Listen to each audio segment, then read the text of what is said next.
যে মানুষ আপনার জীবনে শান্তি নিয়ে আসে তাকে কখনো অবহেলা করবেন না। অনেক সময় আমরা এমন মানুষদেরই গুরুত্ব দিই যারা আমাদের কষ্ট দেয়, আর যারা চুপচাপ পাশে থাকে তাদের সাধারণ ভেবে ভুল করি। সত্যিকারের আপন মানুষ সব সময় বড় কিছু করে প্রমাণ দেয় না। সে আপনার কথা মনে রাখে, আপনার মন খারাপ বুঝে, আপনার ভুলেও আপনাকে ছোট করে না। এমন মানুষ জীবনে বেশি আসে না।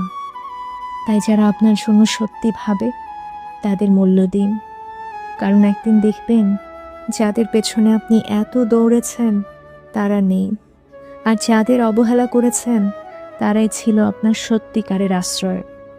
ভালো মানুষকে সাধারণ ভেবে হারিয়ে ফেললে পরে বুঝবেন এমন শান্ত সঙ্গ জীবনে বারবার ফিরে আসে না।